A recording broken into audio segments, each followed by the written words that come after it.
G'day, welcome to Nevadia. Hi everyone, how you going? Just letting you know, he's not actually really part of it, I just thought I'd, record with him because he's awesome. Anyway, I actually wanted to talk about something a little bit more serious than Lucy is today, and I wanted to talk about protesting. So this is something that's happening right now since Greta Thunberg and her protests going towards the UN and the Extinction Rebellion protests. There's a lot of things that have been really, really bothering me, and it's not like this is annoying, this is actually a genuine concern for me. The right to protest is a democratic right. It is actually a cornerstone of our democracy. If you can't protest, if you can't have peaceful protesting, you're in trouble. Your democracy is in trouble. And I want to have a very, very quick conversation about some of the things being said about the protesters that are happening. So obviously I'm going to talk about the Extinction Rebellion. I'm also going to talk about Greta Thunberg, and I'm also going to talk about some of the things that Australian politicians are trying to do in regards to protests. First of all, Greta, 16-year-old girl with Asperger's, OCD, and selective mutism. Apparently, those things is enough for her to be wrong. We need to stop attacking people on what their disability is. We've got to stop doing that. And the reason why we've got to stop doing that is because it's clouded her message. But of course, because she's 16 years old, apparently 16-year-olds can't make up their own mind. When I was 17, I came up with the idea of the Pascal wager that I put out a few weeks ago, and it's still gone solid. It's still a solid argument against Pascal's wager, and nobody except for one person has been able to poke any holes in it, and even that hole is not a very big one. A 16-year-old can make up their own mind. A 16-year-old can understand basic science. It's not that much to expect of a 16-year-old. We'll go on to her autism or Asperger's. They're very similar. As some of you might know, I work with people with disabilities. I know a lot of autistic people, and I also know a lot of Asperger's people. Just because they have autism or Asperger's, it doesn't mean that they can't think. In fact, some of the greatest minds that we have had in our history have been Aspie or autistic. There is a very good potential that Einstein was autistic. And the reason being is that they are able to hyperfocus. They're able to think and go, this is what I like and this is what I want to learn about. It is incredible some of the things that they come up with.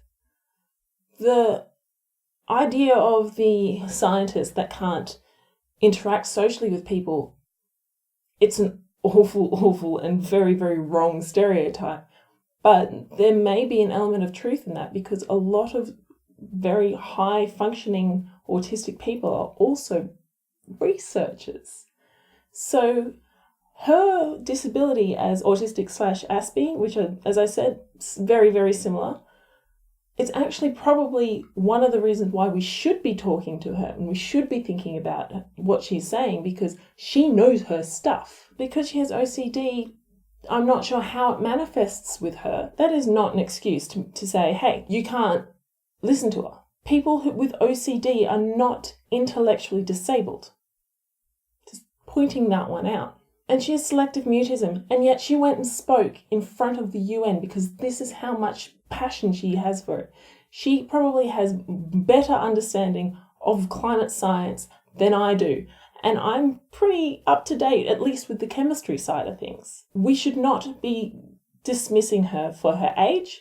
We should not be dismissing her for her looks, because apparently having blonde hair and plaits means that she's a Nazi. We cannot do that. We need to start thinking and listening to people who are young, who have a disability. So we need to stop doing that. I also want to have a talk about things happening with the Extinction Rebellion. So the Extinction Rebellion protests are happening every single day at the moment, which is fine.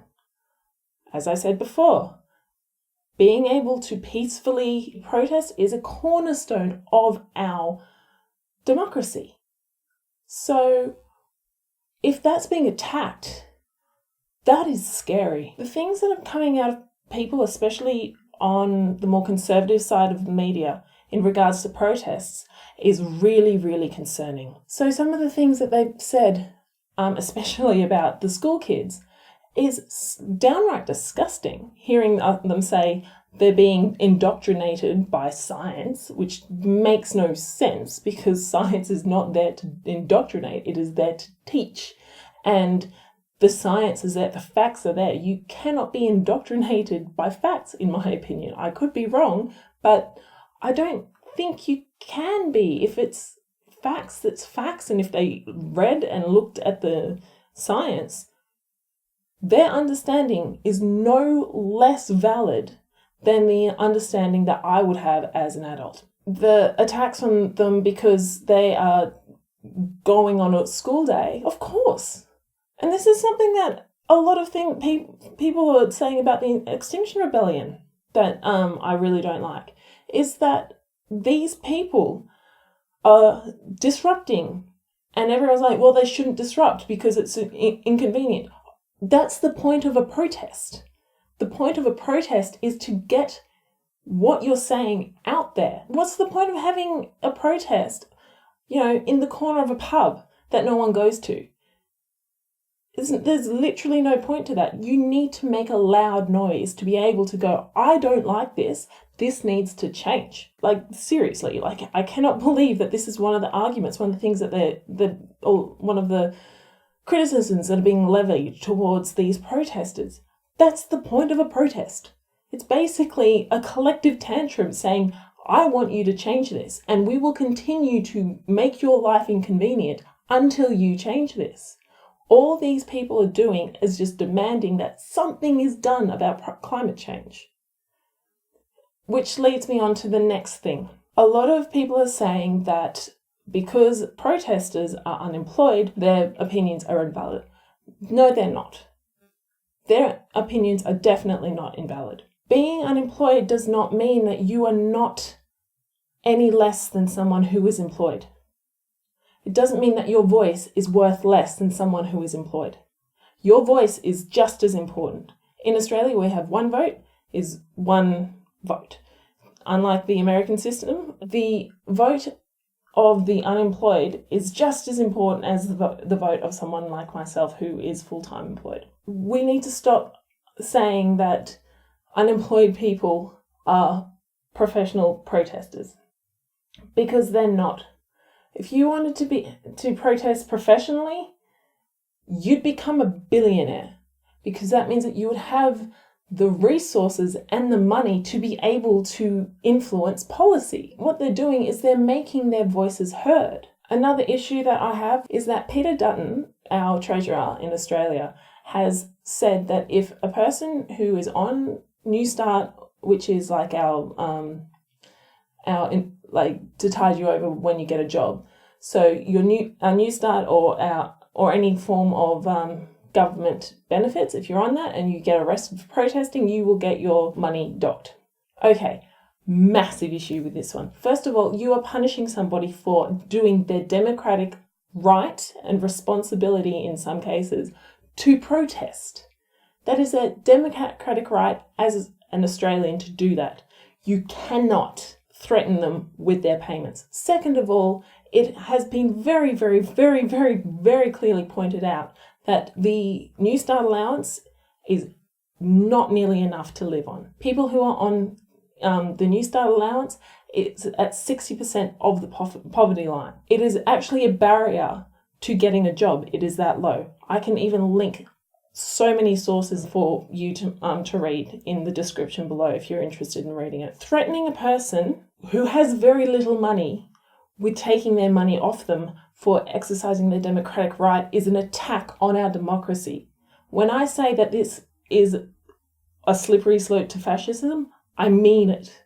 This is scary. This is not okay. I'm really concerned about that. Today I was watching the news and there are at least 3 fires in Queensland, in the state that I live in. And yet our Premier, Anastasia Palaszczuk, she's trying to fast track laws to jail people who have been peacefully protesting. And if these people get arrested, they could go to jail. Again, and another attack on our democracy. This is not okay. What are we hearing? We're hearing that people who are protesting are unemployed and drop kicks or too young to understand. This image right here is of a grandmother who was arrested. She's done her time. She has contributed to our society. She's not dangerous at all. She's just one of the knitting nanas. And yet she's just being led away by 2 cops. It's not a good look. We talk about protesters being inconvenient. That's the point of protesting. And also, let's just be honest. I would rather lose out on going to work on time than having a climate catastrophe. We are selfish. People are selfish. Getting to work on time is not as nearly as bad as having all of this crap that is coming towards us if we don't act now on climate change. So as you can see right now, protesters are getting a very, very bad name, and they shouldn't be. We need to understand and respect that what they're doing is actually pretty freaking brave and very, very, very, very, very important for our lives and our livelihoods. Another thing I've heard from people is that people who are a part of the Extinction Rebellion are violently protesting. They're gluing themselves to the middle of the road. If that's what you consider to be a violent protest, I would consider the actions of our politicians to be terrorism. We need to stop destroying our planet, and we need to actually respect what people are saying. They're not just protesting for, the oceans or whatever. They're protesting for the future of our generations to come. And all you can say is that they don't deserve to have what little money that they have. They don't deserve to have their voices heard because they are unemployed. They don't deserve to have their voices heard because they're young. No, you need to listen to the science. You need to listen to scientists. They have been screaming about this since the 1950s. They have been saying that this is not good. And politicians have done nothing. And then all of a sudden, we get angry. And then what happens? We get told we're drop kicks. We're nothing. We need to stop attacking protesters. We need to stop attacking our environment. And we need to stop attacking our democracy, because this is serious. That was my rant. I apologize to all of you. I just needed to get it off my chest. I didn't even script this at all, obviously, because, so I've probably missed some really, really important points that I wanted to make. I may make a second video that's not as angry, but remember, every time you hear or see a protest, they are doing their democratic right, and nobody has the right to say what they're saying is wrong. Even if it's something you don't agree with, you need to respect the fact that they are doing their democratic rights and expressing their democratic rights. Oh, one last thing I wanted to say. A lot of people say and do things that are really, really crappy and then scream about free speech. That's true. That's fine. If you have free speech, that's fine. But everyone seems to forget this one thing. Freedom of speech is not freedom from consequences. The politicians nowadays need to remember that, because you are our employees. You are the employees of the people of your country, and we will fire you. Anyway, don't give yourself the raw prawn. I want to say a special thank you to all of my patrons, especially my $10 Redback Spider patrons, Aided Furball and Lauren Hart, as well as my $20 Platypus patrons, Atheist Pastor and Jassa G. Thank you so much, everyone. I really, really appreciate it.